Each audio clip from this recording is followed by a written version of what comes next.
Section 1 खाना जिंदगी का ईंधन। दोस्तों, जिंदगी एकदम रेस की तरह है। भागते रहो, दौड़ते रहो। हर दिन एक नई चुनौती है, एक नया लक्ष्य है। लेकिन रुकिए, बिना पेट्रोल के गाड़ी कैसे चलती है? अगर गाड़ी में ईंधन नहीं है तो चाहे आप कितनी भी कोशिश कर लें, वह आगे नहीं बढ़ेगी। ठीक उसी तरह बिना खाने के हमारा शरीर भी नहीं चल सकता।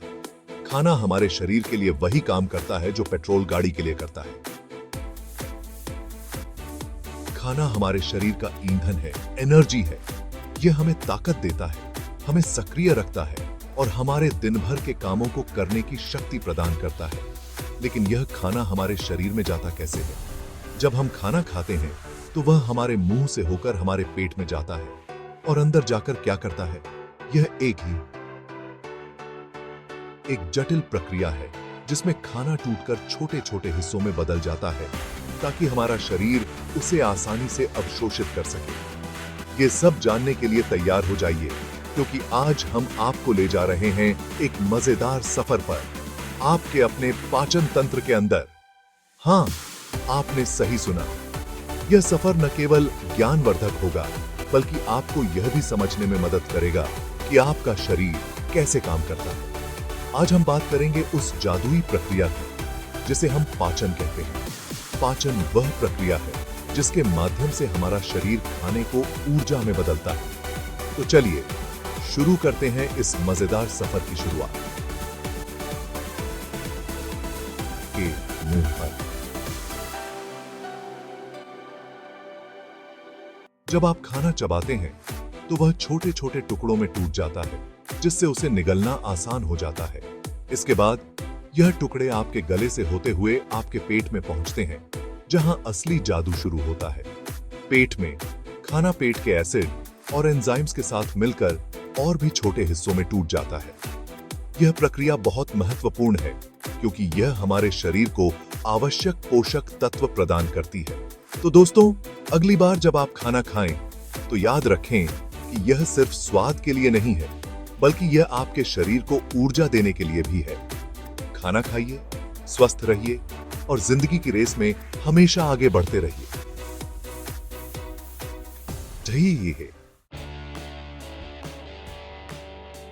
सेक्शन 2 मुंह, खाने का अखाड़ा। खाने का सबसे पहला पड़ाव है हमारा मुंह। यहां खाना सबसे पहले हमारे दांतों से मिलता है। दांत, जो हमारे मुंह के पहलवान हैं, खाने को इतना पीटते हैं कि वह एकदम चूर चूर हो जाता है। लेकिन दांत अकेले नहीं होते इस मैदान में। उनकी मदद के लिए आती है हमारी लार, जो खाने को चिकना बनाकर उसे निगलने लायक बनाती है। सोचो, अगर लार न होती तो हर निवाला सूखा सूखा गले में अटकता रहता। तो अगली बार जब आप खाना खाएं तो अपने दांतों और लार को धन्यवाद देना न भूलें, जो आपके खाने को पचाने का पहला कदम उठाते हैं।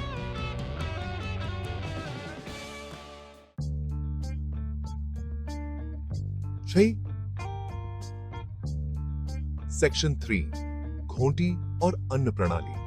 खाना स्लाइड करता हुआ मुंह से निकलकर खाना पहुंचता है घोंटी में, जो एक छोटा सा रास्ता है। यह रास्ता हमारे गले के पिछले हिस्से में स्थित होता है और यह सुनिश्चित करता है कि खाना सही दिशा में जाए। यहां से खाना एक लंबी और फिसलन भरी सुरंग में प्रवेश करता है, जिसे हम अन्न प्रणाली कहते हैं। यह सुरंग लगभग 25 सेंटीमीटर लंबी होती है और यह हमारे गले से पेट तक फैली होती है। अब आप सोच रहे होंगे कि खाना खुद ब खुद इस सुरंग में कैसे फिसलता है।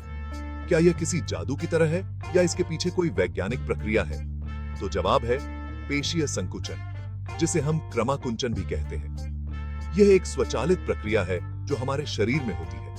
यह क्रमाकुंचन एक लहर की तरह होता है जो खाने को आगे धकेलता है, ठीक वैसे ही जैसे टूथपेस्ट ट्यूब को दबाने पर टूथपेस्ट बाहर निकलता है। यह प्रक्रिया इतनी सटीक होती है कि हम इसे महसूस भी नहीं कर पाते। तो घबराइए मत, आपका खाना अन्न प्रणाली में खोता नहीं है, बल्कि एक मजेदार स्लाइड का आनंद लेता हुआ अपने अगले पड़ाव पेट की ओर बढ़ता है। यह यात्रा कुछ ही सेकंड में पूरी हो जाती है और खाना पेट में पहुंचकर पाचन की अगली प्रक्रिया शुरू करता है। पेट में पहुंचकर खाना पाचक रसों के साथ मिलकर टूटने लगता है। यह रस खाने को छोटे छोटे टुकड़ों में तोड़ते हैं ताकि शरीर उन्हें आसानी से अवशोषित कर सके। इस पूरी प्रक्रिया के दौरान हमारा शरीर यह सुनिश्चित करता है कि हमें पोषण मिले और हम स्वस्थ रहें। तो अगली बार जब आप खाना खाएं, तो इस अद्भुत यात्रा के बारे में जरूर सोचें। सेक्शन 4, पेट खाने का मिक्सर ग्राइंडर। पेट हमारे पाचन तंत्र का असली हीरो है। यह एक ऐसा अंग है जो हमारे शरीर के लिए बेहद महत्वपूर्ण है। जब हम खाना खाते हैं तो वह सबसे पहले हमारे मुंह से होकर गले के रास्ते पेट में पहुंचता है। यहां खाना आकर रुकता है और एक नए सफर की तैयारी करता है। पेट में खाना कुछ समय के लिए ठहरता है ताकि वह अच्छी तरह से पच सके। पेट एक थैलीनुमा अंग है जो खाने को स्टोर करता है और उसे छोटे छोटे टुकड़ों में तोड़ता है। यह प्रक्रिया बहुत महत्वपूर्ण है क्योंकि इससे खाना छोटे छोटे हिस्सों में बंट जाता है, जिससे पाचन आसान हो जाता है। पेट की दीवारें बहुत मजबूत होती हैं और लगातार सिकुड़ती रहती हैं, जिससे खाना अच्छी तरह मथ जाता है।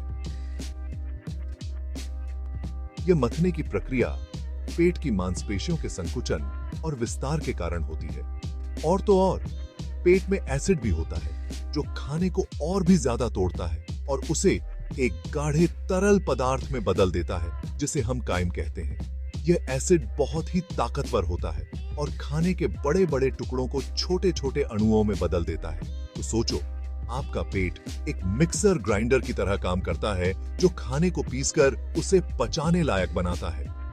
यह मिक्सर ग्राइंडर की तरह ही खाना को छोटे छोटे टुकड़ों में तोड़ता है और उसे एक गाढ़े तरल में बदल देता है, जिससे हमारे शरीर को पोषक तत्व आसानी से मिल सकें। पेट का यह काम बहुत ही महत्वपूर्ण है क्योंकि इसके बिना हमारा शरीर खाने से पोषक तत्वों को अवशोषित नहीं कर पाता। इसलिए अगली बार जब आप खाना खाएं, तो अपने पेट के इस अद्भुत काम के बारे में जरूर सोचें और उसे धन्यवाद दें। पेट का यह मिक्सर ग्राइंडर जैसा काम हमारे जीवन के लिए अनिवार्य है। यह हमें स्वस्थ और ऊर्जावान बनाए रखता है। तो अपने पेट का ख्याल रखें और उसे स्वस्थ बनाए रखें। पेट से निकलकर अब काइम का सफर शुरू होता है छोटी आंत में। ये आंत भले ही नाम में छोटी हो, लेकिन लंबाई में बहुत बड़ी होती है, लगभग 20 फीट। यहां काइम धीरे धीरे आगे बढ़ता है और पोषक तत्वों को अवशोषित करता है। छोटी आंत की दीवारों पर छोटे छोटे उंगलीनुमा उभार होते हैं जिन्हें विली कहते हैं। ये विली पोषक तत्वों को सोख लेते हैं और उन्हें रक्त प्रवाह में भेज देते हैं, ठीक वैसे ही जैसे स्पंज पानी सोखता है। तो छोटी आंत एक तरह से पोषक तत्वों की चोर है जो खाने से सारे जरूरी तत्व चुरा लेती है और हमारे शरीर को दे देती है।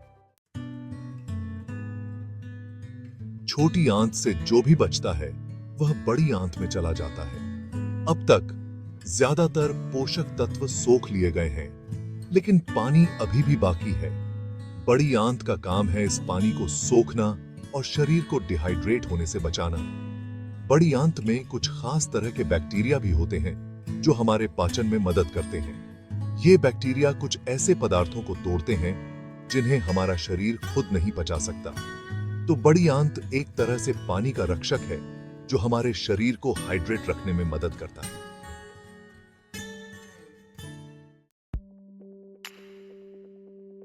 अब आखिर में जो बचता है वह है अपशिष्ट पदार्थ, जिसे हम मल कहते हैं। यह मल मलाशय में जमा होता है जो बड़ी आंत का आखिरी हिस्सा है। जब मलाशय मल से भर जाता है तो हमें शौच की इच्छा होती है और फिर गुदा के माध्यम से यह अपशिष्ट पदार्थ हमारे शरीर से बाहर निकल जाता है। तो यह था आपके खाने का सफर, आपके मुंह से लेकर आपके गुदा तक। तो दोस्तों, देखा आपने पाचन कितनी मजेदार और जटिल प्रक्रिया है। यह सफर हमारे शरीर के लिए कितना महत्वपूर्ण है। अब जब भी आप कुछ खाएंगे तो आप जानेंगे कि आपके खाने के साथ क्या क्या होता है। वाह, क्या सफर है। हाँ, क्या